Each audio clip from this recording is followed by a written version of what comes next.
This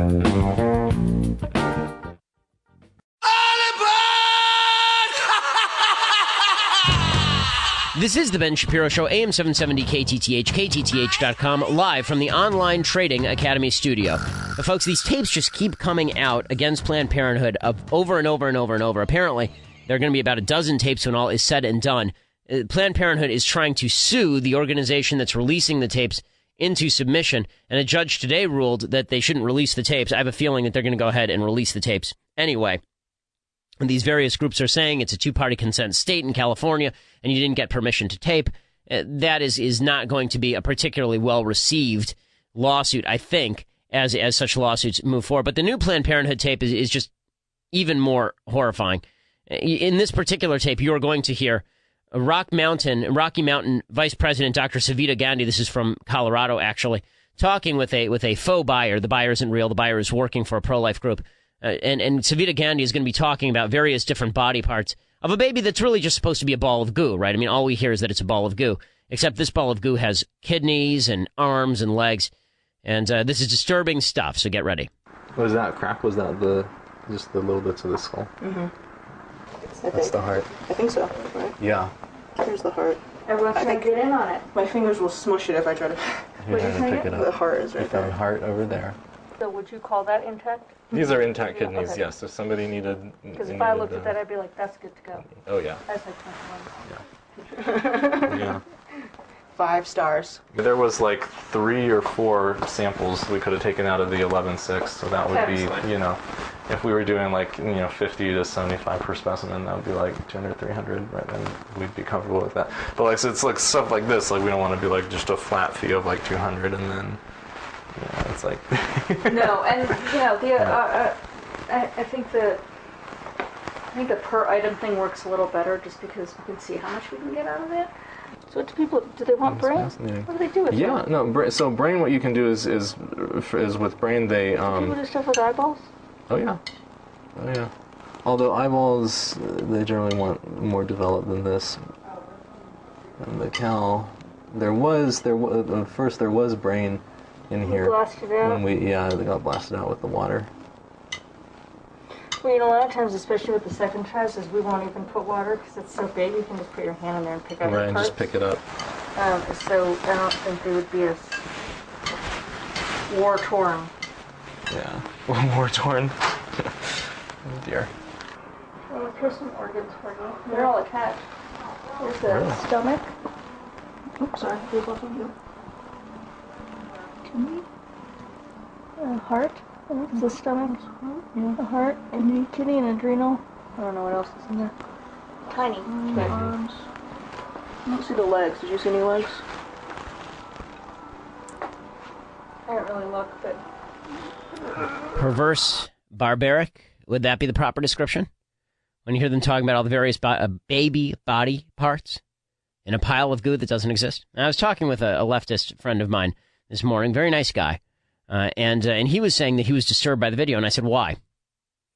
And I said, weren't you disturbed by the images? And he said, well, I've seen images like that before, so what I really found disturbing was the sale of the body parts. I said, so you weren't really disturbed by the video. If it had just been audio, you would have been similarly disturbed. And he refused to answer the question, because the truth is the real reason that people are disturbed is that they're actually having to take seriously for the first time the fact that you crush a baby's skull and then you derive the organs from that baby.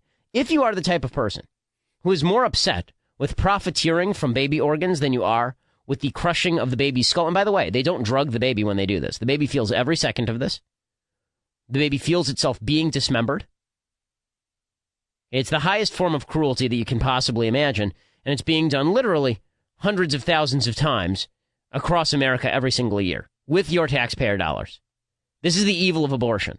And if it took a story like this to get people to look the issue in the face and look at the actual horror of the situation, great, but what's amazing is the length to which people will go in order to believe their own euphemisms.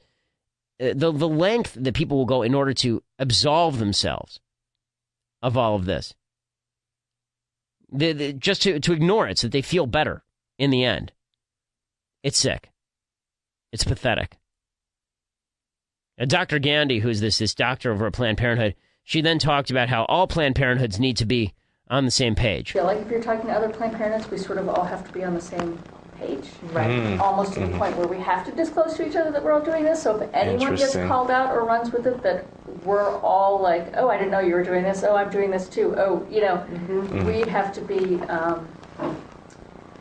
I think we have to be coordinated with each To other. keep the story straight. Yeah. Well, and to make sure that we're all saying the same thing. Right. And that the CEOs are all saying the same thing. Right. I think the resistance that I have felt is from people that, yes, they want to do it, but they don't understand that doing it right can be easy, just with getting the attorneys on board, having, we all know that, for example, compensation. I want to come in and pay you top dollar because I know what you're going to be facing, and I want you to be happy. I want to make sure our suppliers are happy. So compensation, okay, your cost is negligent.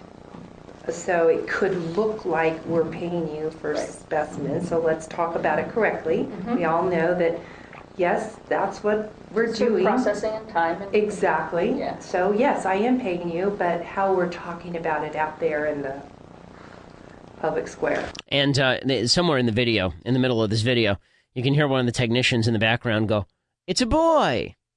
But they're not boys, they're not girls, they're just balls of tissue. Again, our capacity to blind ourselves is so incredible. Just the human capacity to blind ourselves to things that bother us. And it's a good capacity when you're experiencing personal tragedy and personal difficulty that you can put that aside so that you can focus on the work at hand. And it's a great problem when what you're putting aside is human cruelty and evil. You want to know? You truly want to know how the Nazis rose in Germany? The Nazis rose in Germany because there were a lot of people who specifically blinded themselves to the evils of the Nazis and did so with euphemisms and did so by saying, well, it can't really be this bad. Or, what they're saying, it's just about that group of people. Whatever, it doesn't bother me. I mean, who are we to judge?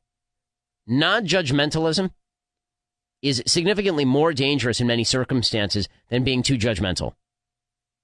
That is particularly true when it comes to the protection of innocent life. And it is a perversity. It's vile that there are so many Americans who are pro-choice who are shocked by this video. If you're pro-choice and you're shocked, you shouldn't be pro-choice, should you? Just like if you are shocked by Cecil the Lion, you probably shouldn't be pro-hunting. If you find Cecil the Lion to be just an egregious story, then the least of your concern should be that it was poaching. Okay, because guess what? If it hadn't been Cecil the Lion, it would have been another lion, presumably. You can't have it both ways, gang. If you find the imagery here disturbing, maybe you shouldn't be in favor of women killing their own babies. And here's the problem. Literally everyone, pretty much everyone in the United States is now being forced to be complicit in this with taxpayer dollars. And in some ways, it's so egregious because it's elective. Okay, we're not even talking about the government forcing people to participate in murder, although they are through taxpayer dollars, but we're not talking about people forcing other people to actually carry a gun and shoot somebody. We're not talking about the government putting a gun to the head of a woman and saying, we want you to abort your baby now, right? That's what the Nazis did to the Jews. What we are talking about is something different. We're talking about the complicity of the population in the murder of their own children. What does that say about the population of the United States? What does that say about the generations of women that we've raised in this country? And the generations of men who have stood for all of this, stood by because they've been told that only women get to say anything about this stuff. This is what happens when you have a society without virtue, and a society without virtue is a society unmoored. A society that won't last. If these tapes disturb you in any way, and you're on the pro-choice side, perhaps you ought to rethink your position just a little bit. As we continue here on The Ben Shapiro Show, Ted Cruz under serious fire from his own party. What did he do this time? We'll tell you. Ben Shapiro Show, AM 770, KTTH, KTTH.com.